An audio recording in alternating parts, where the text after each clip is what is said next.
सभी को प्रणाम। आत्मा और परमात्मा का मिलन संजोग डे 60। आइए माँ गंगा को हृदय में धारण करें। माँ गंगा, उनकी दिव्यता हम सबको पता है, हम सब ने उसे अनुभव किया है और कभी ना कभी जीवन में जिया है।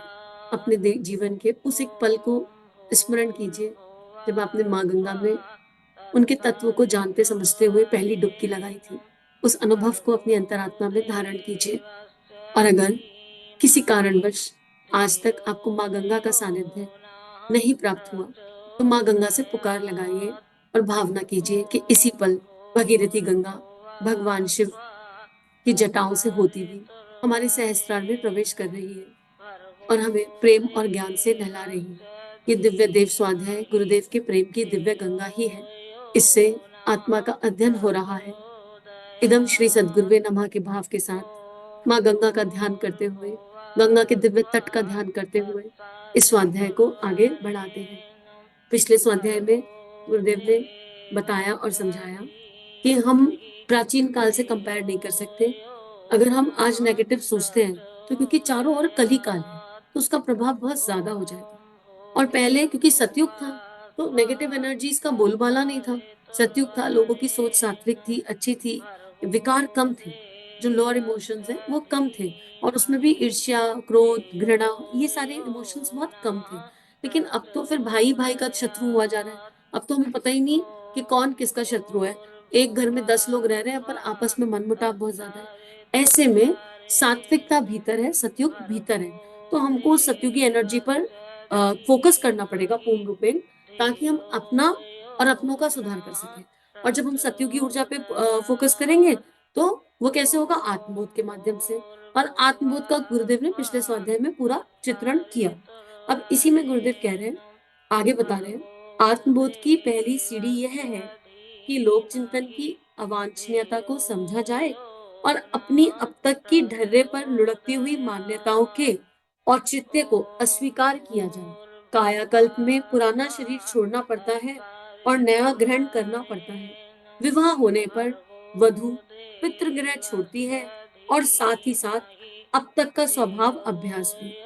उस नवविवाहिता को पति के घर में जाकर नए स्वजनों से घनिष्ठता बढ़ानी पड़ती है और ससुराल की विधि व्यवस्था में अपने आप को ढालना पड़ता है। ठीक ऐसा ही परिवर्तन आंतरिक कायाकल्प के अवसर पर करना पड़ता है।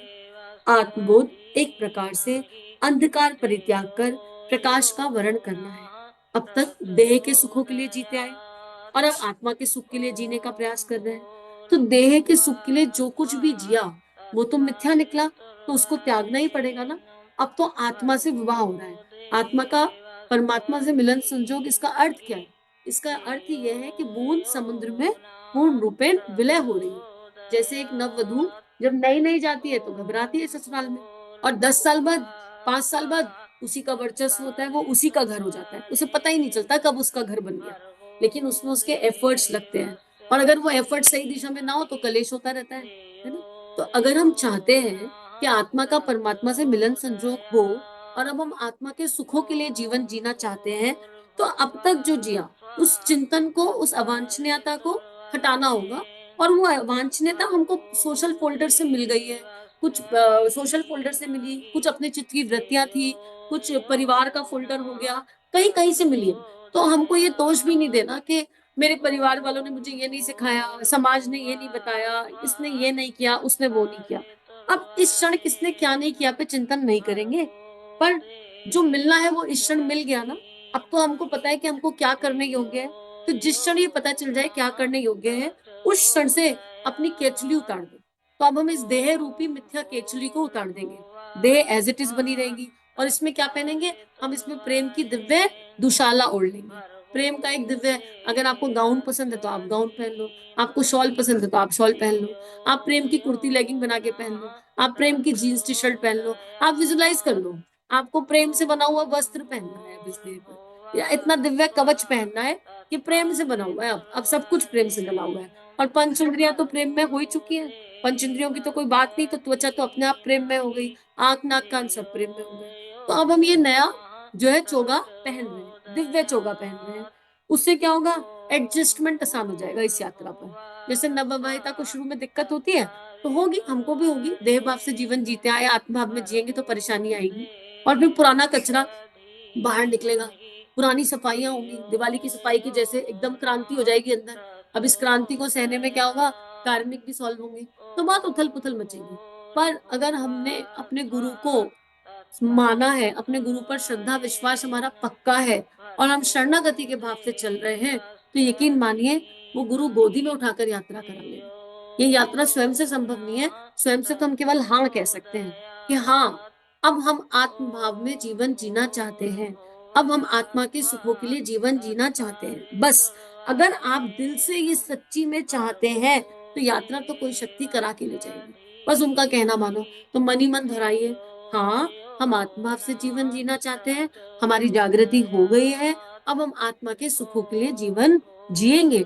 हे गुरुदेव, हे माँ, हे परम पूज्य, हे परम वंदनीय, हे गुरु मंडल, हे देव मंडल, हे ऋषि मंडल, हम आपको शरणागत हैं, हम आपको शरणागत हैं, हम आपको शरणागत हैं। रोज ये बात दोहराइए। और फिर जो गुरु ने सूत्र दिए उनको अभ्यास प्रयास, प्रैक्टिस प्रैक्टिस प्रैक्टिस। आगे गुरुदेव ये लिख रहे हैं, जब हम अंधकार से प्रकाश का वरण करते हैं, तो इसके लिए कुछ क्रांतिकारी कदम उठा सकने वाले साहस की जरूरत पड़ती है। डर्रे में राई रत्ती अंतर करने से काम नहीं चलता, थोड़ा मोड़ा करने से काम नहीं चलेगा। यह पढ़ने और सुनने की नहीं, सर्वोत्मुखी परिवर्तन की प्रक्रिया है।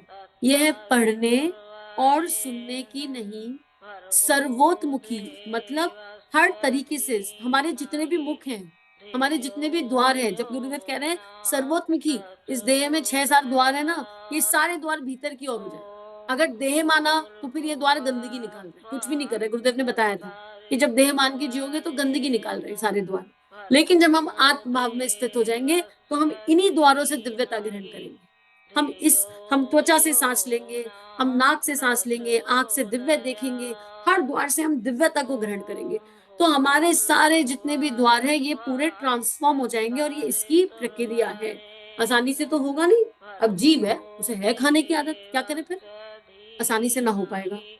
और छोटे मोटे परिवर्तन से भी नहीं हो पाएगा। लेकिन माँ पार्वती की गोदी में अर्थात संकल्प बल पक्का वाला धारण कर ले तो निश्चित रूप से होगा। पर पहले चाह तो हो। आधे लोग तो ये कह देते हैं अब नहीं करना, आधा जीवन तो निकल गया, अब 40-50 के हो गए, अब क्या करेंगे करके, अब ना हो पा रहा है। अरे जब जागो तब सवेरा।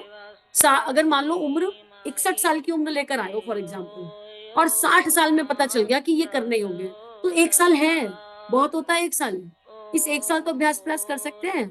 इसी क्षण से शुरू करें, बिना ये सोचे जीवन कितना बचा है, या अब तो जिंदगी के 4 ही दिन रह गए, अरे तो 4 दिन कर लो भाई, कोई प्रॉब्लम नहीं है। 4 दिन कुछ कंट्रीब्यूट ही करोगे ना, क्योंकि ये जो अभ्यास प्रयास है ये जन्म जन्मांतर के लिए साथ जाएगा। तो उस समय ये बिल्कुल मत सोचो कि अब तो पूरा जीवन ऐसे ही बीत गया। इसका कोई दुख करने की आवश्यकता नहीं है, इसका कोई गिल्ट करने की आवश्यकता नहीं है। क्या पता इसी उम्र में लिखा हो ट्रांसफॉर्मेशन। तो यहाँ पर उम्र मैटर नहीं करता। अगर आपने 12 साल की एज में ऑडियो सुन लिया तो 12 साल में कर लो, 5 में सुन लिया तो 5 में कर लो, 15 में सुन लिया तो 15 में, और 60 में सुना तो 60 में, 80 में सुना तो 80 में। एज मैटर नहीं करती। और इसको सुनते हुए ये तो बिल्कुल मत सोचना कि ये छोटे बच्चों के लिए नहीं है, ये इसके लिए नहीं है, ये उसके लिए नहीं है, सबके लिए है। हर किसी के लिए है, क्योंकि हर कोई आत्मा ही तो है, मानव देह में आया है। अगर 5 साल के प्रहलाद के लिए या छोटे से ध्रुव के लिए सोचा गया होता, तो आज हम प्रहलाद और ध्रुव को याद कर रहे होते हैं क्या? तो अपने बच्चों को भी सरल भाषा में ये समझाइए, इर्रिस्पेक्टिव ऑफ द एज। थोड़ा थोड़ा थोड़ा डालते रहिए। भाई शिक्षा भी तो डाल ही रहे हो, विद्या कौन डालेगा? माता पिता की जिम्मेदारी है विद्या बताना। अगर हम लोगों के बचपन में हमको शिक्षा के अलावा विद्या का ज्ञान दे दिया गया होता, थोड़ा थोड़ा थोड़ा थोड़ा रस निचोड़ के डाला गया होता, तो असर करता ना। और जितना डाला गया उसने असर किया ना। जिन जिन के घर के माहौल में आपको पूजा पाठ मिला, चाहे वो कर्म कांड के स्तर का मिला, चाहे वो आरती के स्तर का मिला, चाहे वो यज्ञ के स्तर का मिला, आज आप अपने जीवन में देख रहे हो कि उस बीज ने, जो आपके घर के माहौल ने डाला था, उसने आपके अंदर परिवर्तन किया। तो फिर हमको ज्यादा मिला है तो हम ज्यादा डाल दें, हमारी जिम्मेदारी है, नैतिक जिम्मेदारी है। तो गुरुदेव कह रहे हैं छोटे मोटे से तो काम चलने वाला नहीं है। और एक लोक को छोड़कर दूसरे लोक में जाने के लिए एक शरीर त्याग कर दूसरे शरीर में प्रवेश करने जैसी इस प्रक्रिया को जो कोई संपन्न कर सके उसे ही आत्मज्ञानी कहा जाएगा। ये एक ऐसी प्रक्रिया है कि हम धरती पर तो रहेंगे, लेकिन संसारी लोग कहेंगे एलियन हो क्या, कौन से लोग से आए हो भैया, इस लोग के तो लगते नहीं हो। क्यों? क्योंकि उनके लिए बहुत अजीब है ये सब, राइट? माँ मीरा जब रही होंगी उन्हें किसने इस श्लोक का बताया होगा? परम पूज्य गुरुदेव जब जीवन जी रहे थे, उन्हें किसने कहा होगा? आधे लोग तो शुरू में कहते होंगे, जब 13-14 साल का बालक 2 बजे से उठ के जप कर रहा है और कुछ खाता-पीता नहीं, ये जाने कौन से लोक से आया है। इस श्लोक का तो लगता नहीं है। पता नहीं क्या कर रहा है अपने जीवन के साथ, ना पढ़ाई करी, ना कुछ किया, आसन पार्टी लेकर बैठ जाता है सुबह 2 बजे उठकर। जाने कितनी बातें बनी होंगी, हम इमेजिन भी नहीं कर सकते। अगर आपको कोई ऐसा कह दे तो समझो सर्टिफिकेट मिल गया कि हम सही दिशा में चल रहे हैं। तो अगर दुनिया ये कहे तो अंदर ही अंदर आनंद में हो जाओ, अंदर ही अंदर प्रसन्न हो जाओ और उनके लिए प्रार्थना करो जिन्होंने कहा। बुरा भला मत मानो, अभी बुरा भला माना तो बात बनी नहीं। ना इसको ऊपर सोचो, ना इसके लिए नीचे सोचो, खुश हो जाओ कि अरे ठीक है, इसका मतलब ये यात्रा सही दिशा में चल रही है। क्योंकि इसी देह में रहकर नन्हा सा बालक राम आचार्य पंडित श्री राम बन गए। एक भगवती नाम की कन्या परम वंदनीय माता जी भगवती देवी शर्मा बन गई। देह तो वही थी ना। नरेंद्र विवेकानंद बन गए। देह तो वही थी ना। ध्रुव के संकल्प को आज हम सलाम करते हैं। अटल संकल्प शक्ति, कहते हैं संकल्प हो तो ध्रुव जैसा हो, बन गया ना। भक्ति हो तो मीरा जैसी हो, प्रहलाद जैसी हो, सूरदास जैसी हो, तुलसीदास जी जैसी हो। तो गुरुदेव यही कह रहे हैं कि देह तो यही रहेगी, अंदर सब कुछ बदल जाएगा और उसी को आत्मज्ञान कहा जाएगा। इसी इंसान को, ऐसी ही देह को आत्मज्ञानी कहा जाएगा। आत्मबोध और आत्म साक्षात्कार इसी स्थिति का नाम है। ब्रह्म संबंध, आत्मदर्शन, दीक्षा लाभ, चक्षु उन्मीलन, दिव्य जागरण, इसी को कहते हैं। अभी कितने बड़े बड़े शब्द हैं, कहीं कहीं सुने होंगे। इनका क्या अर्थ होता है? गुरुदेव ने सिंपल कर दिया कि देह में रहते हैं लेकिन देह से परे हैं। तो क्या मतलब है? देह में है पर देह भाव से मुक्त है। देह में है, अपना हर कर्तव्य कर्म कर रहे हैं, अपने जीवन में जो भी भगवान ने दिया है वो सब निभा रहे हैं, लेकिन देह भाव के बंधनों से मुक्त हो गए, क्योंकि देह के सुख दुख के अनुसार जीवन के निर्णय नहीं ले रहे, देह के सुख दुख के अनुसार इंद्रियों को नहीं चला रहे। ब्रह्म संबंध मतलब हर समय ब्रह्म में चिंतन, हर समय इष्ट का चिंतन, हर समय उस परमात्मा का चिंतन बना रहता है। चाहे खाना बना रहे हो, चाहे ऑफिस में काम कर रहे हो, चाहे ड्राइविंग कर रहे हो, चाहे वॉशरूम गए हो, कहीं भी हो, पर वो मन जैसे सांसें चलती है ना, ऐसे ही वो मन हर समय अपने इष्ट में मगन है। अपने इष्ट के बारे में सोच रहा है, उनके गुणों के बारे में सोच रहा है, उनके जीवन के बारे में सोच रहा है, उनके जीवन में क्या क्या कठिनाइयां आई, हम उनको कैसे कंट्रीब्यूट कर सकते हैं, हम क्या उनके लिए कर सकते हैं, वो सोच रहा है। ये भ्रम से संबंध है। और जिसका भ्रम से ऐसा संबंध हो गया, वो अपनी आत्मा के इतना निकट आ जाएगा, इतना निकट आ जाएगा कि उसे आत्मा का वो परम प्रेम में प्रकाश अपने आप अनुभव होने लगेगा। और वो केवल स्वयं को अनुभव नहीं होगा, उस देह से ऐसे दिव्य अणु परमाणु निकलने लगेंगे कि उस देह की उपस्थिति मात्र से हमको सुकून मिलने लगेगा। यहाँ पर ठाकुर की बात याद आती है। स्वामी विवेकानंद जो है, ठाकुर को मिलने जाते थे और ठाकुर उनकी तरफ देखते भी नहीं थे। पहले भी एग्जाम्पल आया होगा। क्या था? ठाकुर की देह से एक ऐसी प्रेम में ऊर्जा निकलती थी, क्योंकि ठाकुर मूल में तो प्रेम करते ही थे ना, नरेंद्र से बहुत प्रेम करते थे। तो वो ऊर्जा ही उनको प्राप्त हो जाती थी विवेकानंद जी को। उसमें जरूरत नहीं थी कि ठाकुर उनकी तरफ देखे, रामकृष्ण उनकी तरफ देखे, और उसी से विवेकानंद जी को संतोष हो जाता था। ऐसे ही हम लोगों ने भी फील किया होगा, जब हम कभी दिव्य संतों के आसपास जाते हैं या डिवाइन एनर्जीज के आसपास जाते हैं, तो उनके पास बैठने मात्र से सुकून मिल जाता है। जिन्होंने परम पूज्य गुरुदेव वंदे माता जी का संरक्षण अनुभव किया है, या उनको जीवंत फील किया है, या किसी संत महात्मा का सानिध्य जिया है, तो उनको ये अनुभव समझ में आ रहा होगा कि पास बैठने मात्र से, क्यों? क्योंकि उनकी देह रेडिएट करती है, उनकी सारी इंद्रियां तो भगवान की हो गई। ब्रह्म चिंतन कर रहे हैं तो इंद्रियां सारी भगवान की है, तो हर इंद्री से वो एनर्जी रेडिएट हो रही है, और इसलिए बिना बोले वो सब कुछ कर जा रहे हैं। जो उनके पास है वो आपको ट्रांसफर हो रहा है। ये बिल्कुल ऐसा है कि एसी चलाया और रूम में बैठ गए, तो एसी की हवा मिलेगी ना, हर हाल में मिलेगी। अगर हम उस रूम में, अगर हम उस एनर्जी में, उस दायरे में, पंखा चलाया और रूम में बैठे हैं, तो एकदम पंखे के नीचे बैठने की आवश्यकता नहीं है। आप उस रूम में कहीं हो तो आपको वो हवा मिलेगी। तो ये ऑरा ऐसा हो जाता है, इतना डिवाइन ऑरा हो जाता है, तो उस ऑरा में बैठने मात्र से वो सुकून प्राप्त हो जाता है। तो यही आत्मदर्शन है। दीक्षा लाभ चक्षु, दीक्षा ली, दीक्षा का लाभ क्या हुआ? वो दिव्य नेत्र खुल जाते हैं। कौन से दिव्य नेत्र? जो भीतर की ओर देखना चाहते हैं, और यही दीक्षा का लाभ है। और पूरी तरह अपना उन्मीलन, अपना ट्रांसफॉर्मेशन पूरा हो गया, पूर्ण तरह हो गया। और दिव्य जागरण मतलब अपने भीतर के देवता का जागरण, उस दिव्य स्थिति का, उस दिव्य भावना का जागरण, जिसके लिए यात्रा शुरू करी थी कभी। और इसके बाद क्या होगा? ये अनुभव की यात्रा है, गूंगे का गुड़ है, करके देखिए, समझ में आ जाएगा। फिर गुरुदेव लिख रहे हैं कि यह छलांग जो लगा सके, उसे इस दुस्साहस के परिणाम दूसरे ही क्षण परिलक्षित होंगे। दुस्साहस है, साहस की यात्रा नहीं है, दुस्साहस की यात्रा है। हाँ, साहस तो बहुतों ने कर लिया। अब सुन-सुन के बहुत सारे संकल्प ले लिए मन ही मन, नहीं, नहीं अब पक्का ऐसे करेंगे, अब पक्का वैसे करेंगे, अब ऐसा होगा, अब वैसा होगा। लेकिन जब करने की बारी आएगी ना तो दुस्साहस लगेगा। सोच के देखो अपनी माँ को फ़ोन करके कह दिया कि अब हम 9 दिन के सत्र पर जा रहे हैं, या अपनी सास को फ़ोन करके कहा अब 9 दिन के सत्र पर जा रहे हैं, या पति ने कहा हम यहाँ पर साधना करने जा रहे हैं। तो ये साहस में कह दिया, दुस्साहस जाना होगा जब चारों तरफ से शोर मचेगा। ऐसे कैसे जा सकते हो? ऐसे कैसे जा सकते हो? ऐसे कैसे जा सकते हो? उस परिस्थिति से कैसे निकलेंगे? प्रेम प्रेम केवल प्रेम एक बाण है। केवल प्रेम के साथ सहजता से विश्वास कीजिए कि आपके भीतर क्योंकि हाँ आ गई, आपके भीतर क्योंकि भावना जग गई, आपने साहस कर लिया कि हाँ मुझे जाना है, मुझे ये काम करना है, मेरे गुरु का आदेश है, तो अपने आप परिस्थितियां बनती चली जाएंगी। आप बस संकल्प मत छोड़ना और हिम्मत मत हारना, और जहां हो वहीं रहकर अपनी साधना शुरू कर देना। अपने आप को तत्काल नरक में से निकालकर स्वर्ग में अवस्थित करने के अनुभव जैसा ये लगेगा। तत्काल तत्काल नरक में से निकालकर स्वर्ग में अवस्थित अनुभव। अब इसको ना समझाया नहीं जा सकता। जैसे अगर किसी ने ईर्ष्या जी है और उसके बाद उसके जीवन में प्रेम आ जाए, उसको पता चलेगा यार ये ईर्ष्या कितनी डेंजर फीलिंग थी, मैं क्या जी रहा था, अब तक मैंने अपने जीवन में क्या किया। और अब वो प्रेम की फीलिंग ऐसे जैसे मलहम लग गया उनमें। ऐसा लगेगा जैसे किसी ने जल बहुत बुरी तरह कट गया था कहीं, बहुत भयानक जल गया था और उसपे किसी ने ईर्ष्या रूपी नमक डाल दिया था। और जैसे ही प्रेम समझ में आएगा, प्रेम का अनुभव होगा, जैसी आत्मभाव की एनर्जी आएगी, ऐसा लगेगा जैसे किसी ने मलहम लगा दिया, ठंडा-ठंडा लगा दिया। इतना आनंद प्राप्त होगा कि जितने भी लोअर इमोशंस जिए ना, अभी बैठकर हँसेंगे कि अरे क्या जी रहे थे, क्यों जी रहे थे और ये इतना दिव्य सुख इसको क्यों प्राप्त नहीं किया जो परमानेंट है। तो सभी के लिए प्रार्थना कि हम सब ये कर पाएँ और इस आनंद को हम एक्चुअली जी पाएँ, इसको एक्चुअली फ़ील कर पाएँ। मैं क्या हूँ?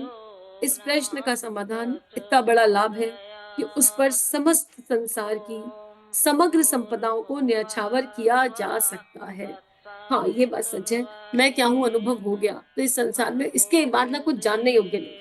अगर इस संसार में चिंतन करने योग्य कुछ है तो ईश्वर, इस संसार में जानने योग्य कुछ है तो ईश्वर, इस संसार में प्रेम करने योग्य कुछ है तो वो ईश्वर, इस संसार में अपने भीतर उतरने योग्य और उस चीज को ढूंढने योग्य कुछ है तो वो ईश्वर, और वो कहीं बाहर नहीं है, वो केवल भीतर है, भीतर है, भीतर है, अंदर है और कहीं नहीं है। तो बस मैं क्या हूँ जिसने अनुभव कर लिया, उसका जीवन धन्य हो गया। इसलिए मैं क्या हूँ पर गुरुदेव ने एक पूरी किताब लिखी है, उसके ऑडियो सुनते रहिए। अगर नहीं सुने, ये दोनों बुक्स का कॉम्बिनेशन जीवन को एक नए लेवल पर ले जाएगा, आत्मा को एक नए लेवल पर ले जाएगा। सभी के लिए बहुत सारी प्रार्थना और सभी को बहुत बहुत सारा आभार। जो मानसिक रूप से साथी भाई बहन जप कर रहे हैं, उनको भी बहुत बहुत आभार। और जो सुन रहे हैं वो भी कहीं ना कहीं एक दिव्य एनर्जी रिलीज करते हैं, ग्रेटिट्यूड डालते हैं, जप करते हैं या और स्वाध्याय आ जाए, तो उन सबको भी बहुत बहुत सारा ग्रेटिट्यूड। इदम श्री सद्गुरुवे नमः, इदम श्री सद्गुरुवे नमः।